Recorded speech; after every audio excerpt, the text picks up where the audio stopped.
আসসালামু আলাইকুম রহমতুল্লাহি ওবারাকাতু।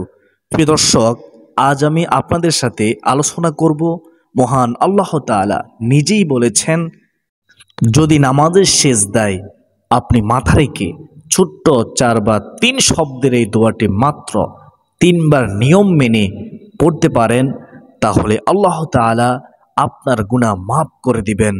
সুবহানাল্লাহ। আপনার জীবনের সকল গুনাহ ইনশাআল্লাহ মাফ হয়ে যাবে।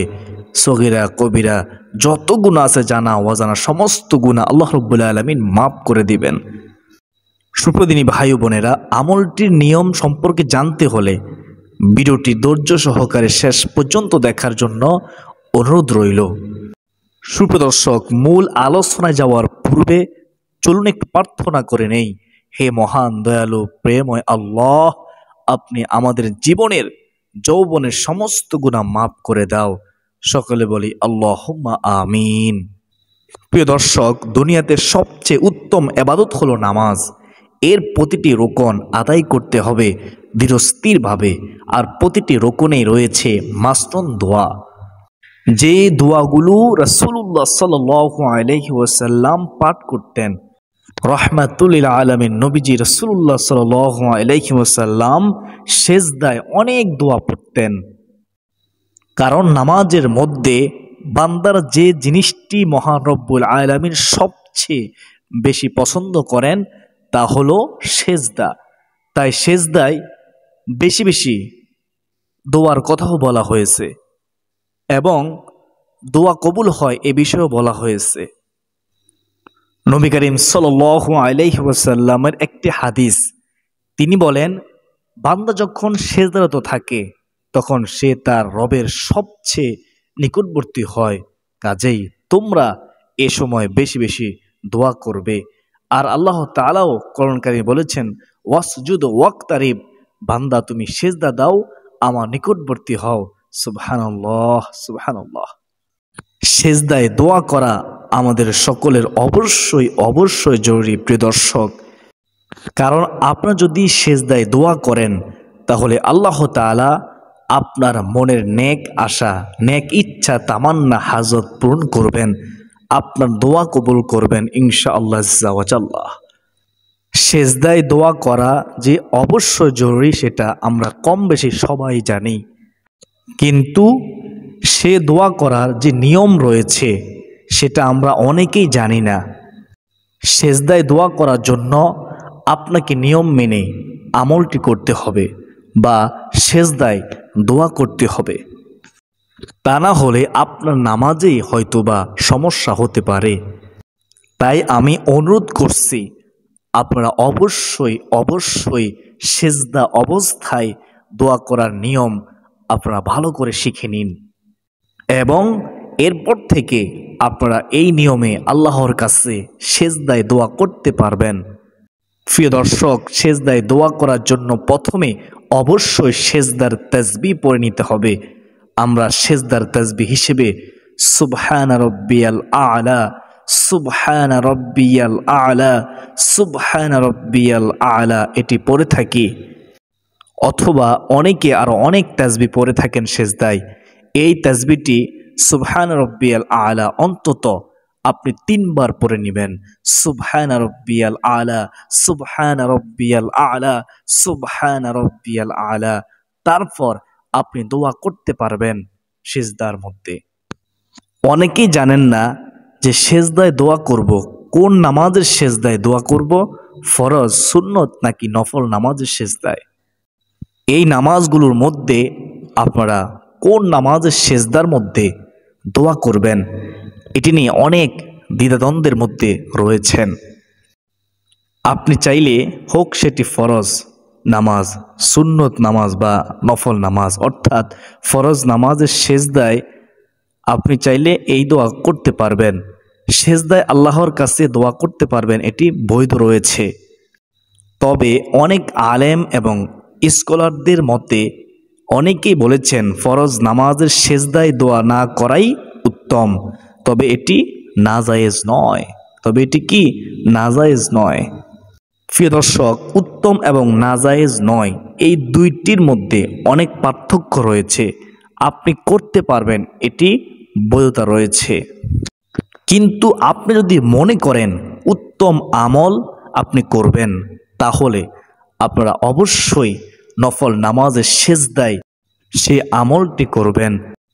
তবে প্রিয় দর্শক, আমি আপনাদেরকে বলবো আপনারা আজকের এই আমলটি নফল নামাজের সেজদায় অন্তত ধীরস্থিরভাবে সেজদার তাসবিহ অর্থাৎ সুবহান রব্বিয়াল আ'লা, সুবহান রব্বিয়াল আ'লা এই নিয়মে অন্তত 3 বার পড়বেন। সুবহান রব্বিয়াল আ'লা, সুবহান রব্বিয়াল আ'লা, সুবহান রব্বিয়াল আ'লা 3 বার পড়ার পরে পবিত্র কোরআনুল কারীম থেকে নেওয়া গুনাহ মাফের এই দোয়াটি, এই ফজিলতপূর্ণ দোয়াটি অন্তত 3 বার পড়বেন। কতবার পড়বেন? সেজদা তাসবিহ পড়ার পরে সেজদায় এই দোয়াটি 3 বার পড়বেন।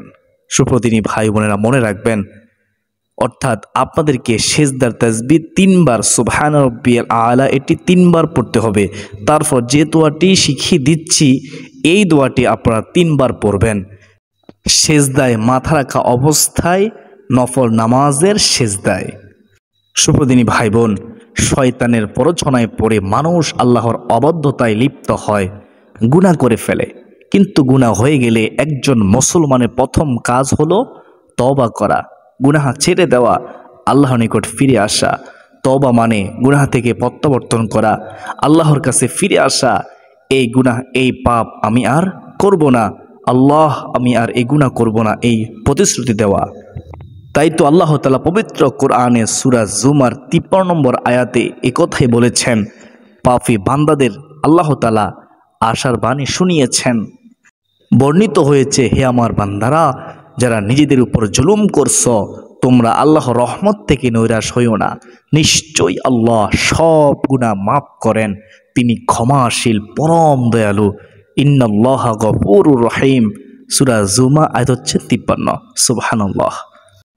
এছাড়াও সুনানে ইবনে মাজাহর একটি হাদিসে পাওয়া যায়, সেখানে হযরত আবু হুরায়রা রাদিয়াল্লাহু তাআলা আনহু থেকে বর্ণিত, রাসূলুল্লাহ সাল্লাল্লাহু আলাইহি ওয়াসাল্লাম বলেন, তোমরা যদি পাপাচার করতে, এমনকি তোমাদের পাপ আকাশের সীমা পর্যন্ত পৌঁছে যেত, অতঃপর তোমরা তওবা করতে, আল্লাহ অবশ্যই তোমাদের তওবা কবুল করবেন। সুবহানাল্লাহ। সুনানে ইবনে মাজাহ হাদিস নম্বর হচ্ছে 4248।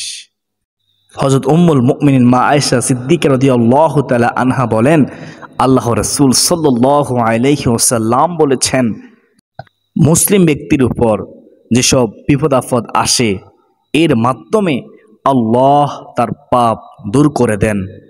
এমনকি যে কাঁটা তার শরীরে বিদ্ধ হয়, সেটার দ্বারাও তার গুনাহ মাফ করে দেওয়া হয়। সুবহানাল্লাহ। বুখারী শরীফ হাদিস নম্বর হচ্ছে 5640। তাই আমাদের অবশ্যই মনে রাখতে হবে, যখনই আপনি গুনাহ করে ফেলবেন, আপনার দ্বারা গুনাহ হয়ে যাবে, তখনই আপনি তওবার নামাজ পড়ে নেবেন। অর্থাৎ 2 রাকাত নফল নামাজ আদায় করবেন। এই নিয়তে আপনি নামাজে দাঁড়িয়ে যাবেন, আমি 2 রাকাত নফল নামাজ পড়ার নিয়ত করলাম, অথবা আমি 2 রাকাত তওবার নামাজ পড়ার নিয়ত করলাম। এভাবে আপনি দাঁড়িয়ে যাবেন। যে কোনো সূরা দিয়ে আপনি নামাজ পড়তে পারবেন, নির্দিষ্ট কোনো সূরা নেই।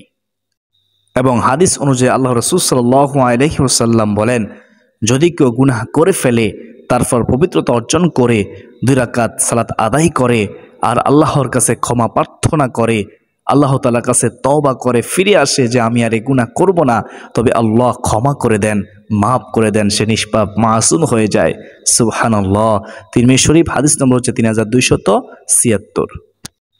আমরাও এই কাজটি করব। আপনি যে কোনো সময় কাজটি করতে পারেন। প্রত্যেক নামাজের পরে আপনি 2 রাকাত নফল নামাজ এই নিয়মে পড়তে পারেন। অত্যন্ত ধীরস্থিরভাবে মাথা সেজদার তাসবিহ অন্তত 3 বার সুবহান রব্বিয়াল আ'লা এটি তাসবিহ পড়ার পরে পবিত্র কোরআন কারীম থেকে নেওয়া এই ছোট্ট দোয়াটিও 3 বার পড়বেন। সুপ্রিয় দর্শক, সিজদায় মাথা রেখে যে দোয়াটি পড়বেন সেটি হলো, শুনবে মনোযোগ দিয়ে, ছোট্ট একটি দোয়া, ছোট বড় সকলেই পারবেন। রব্বি ইন্নী যালামতু নাফসি ফাগফিরলি রব্বি ইন্নী যালামতু নাফসি ফাগফিরলি, রব্বি ইন্নী যালামতু নাফসি ফাগফিরলি। এভাবে আপনারা 3 বার পড়বেন। দলিল সূরা আল কাসাস আয়াত নং হচ্ছে 16, যার অর্থ হলো, হে আমার রব, নিশ্চয়ই আমি আমার নফসের প্রতি জুলুম করেছি, সুতরাং আপনি আমাকে ক্ষমা করে দিন। সুবহানাল্লাহ, কত সুন্দর দোয়ার অর্থ। দোয়ার অর্থ শুনে বুঝতে পেরেছেন এই দোয়াটি কতটা গুরুত্বপূর্ণ একটি দোয়া। সুবহানাল্লাহ। এই দোয়াটি আপনার সেজদায় মাথা রেখে অন্তত 3 বার পাঠ করবেন, চাইলে আপনি বেশিও পড়তে পারেন। রব্বি ইন্নী যালামতু নাফসি ফাগফিরলি, রব্বি ইন্নী যালামতু নাফসি ফাগফিরলি, রব্বি ইন্নী যালামতু নাফসি ফাগফিরলি। তবে মনে রাখবেন, যে নিয়মটি বলেছি, আপনারা দোয়াটি করার সময় সেজদা দেওয়ার পর আগে সেজদার তাসবিহটি অবশ্যই 3 বার পড়ে নেবেন। অবশ্যই আপনাকে প্রথমত সেজদার তাসবিহ পড়তে হবে, অর্থাৎ সুবহানা রব্বিয়াল আলা কমপক্ষে 3 বার পড়তে হবে। তারপর আপনি সে দোয়াটি গুনাহ মাফের দোয়া, অর্থাৎ রব্বি ইন্নী যালামতু নাফসি ফাগফিরলি, এই দোয়াটি 3 বার পড়তে হবে। মনোযোগ সহকারে পড়তে হবে, সহি শুদ্ধ করে ধীরস্থিরভাবে পড়ার চেষ্টা করবেন। এভাবে আপনারা 2 রাকাত নামাজের প্রত্যেক সেজদাতেই দোয়াটি পড়বেন। প্রথমে সেজদা তাসবিহ আদায় করবেন, তারপরে এই দোয়াটি 3 বার পড়বেন। সুপ্রদর্শক, এবং নামাজ শেষে কয়েকবার দুরূদ শরীফ এবং ইস্তিগফার পাঠ করার পরে আল্লাহর কাছে 2 হাত তুলে আপনি আপনার গুনাহের জন্য বেশি বেশি তাওবা করবেন। কমপক্ষে 100 বার দুরূদ শরীফ পড়বেন সাল্লাল্লাহু আলাইহি ওয়াসাল্লাম, কমপক্ষে 100 বার আস্তাগফিরুল্লাহ, এই ছোট্ট ইস্তিগফারটি পড়বেন, আস্তাগফিরুল্লাহ আস্তাগফিরুল্লাহ। প্রিয় দর্শক, আল্লাহর কাছে 2 হাত তুলেও চোখের পানি ছেড়ে দিয়ে আপনি বলতে পারেন যে, হে আমার রব, নিশ্চয় আমি আমার নফসের প্রতি জুলুম করেছি, সুতরাং আপনি আমাকে ক্ষমা করে দিন। রব্বি ইন্নী যালামতু নাফসি ফাগফিরলি। এভাবে আল্লাহ তাআলার কাছে আপনারা গুনাহ থেকে মাপ চাইবেন। আশা করা যায় আল্লাহ তাআলা ক্ষমা করতে যেহেতু ভালোবাসেন, আপনার গুনাহ মাপ করে দিবেন, বিন্দু মাত্র সন্দেহ নেই, যদি ক্ষমা চাইতে পারেন সঠিকভাবে। তো প্রিয় দর্শক, এই ছিল আমাদের আজকের ভিডিও, অত্যন্ত গুরুত্বপূর্ণ একটি ভিডিও। প্রিয় দর্শক, আমাদেরও বিশ্বাস যারা আজকের এই গুরুত্বপূর্ণ আলোচনাটি শুনেছেন তারা ভিডিওটি শেয়ার করে দিবে ইনশাআল্লাহ। প্রিয় দর্শক, যারা ভিডিওটি শেষ পর্যন্ত দেখেছেন শুনেছেন তারা মহান আল্লাহর শুকরিয়া আদায় করুন। লিখুন কমেন্টে আলহামদুলিল্লাহ। সমস্ত প্রশংসা মহান আল্লাহ তাআলার জন্য, আলহামদুলিল্লাহ। আল্লাহ তাআলা আমাদের সবাইকে বুঝার, মানার, বেশি বেশি নেক আমল করার তৌফিক দান করুন। সকলে বলি আল্লাহুম্মা আমিন। ওয়া মা আলাইনা ইল্লাল বালাগ। আসসালামু আলাইকুম ওয়া রাহমাতুল্লাহি ওয়া বারাকাতুহু।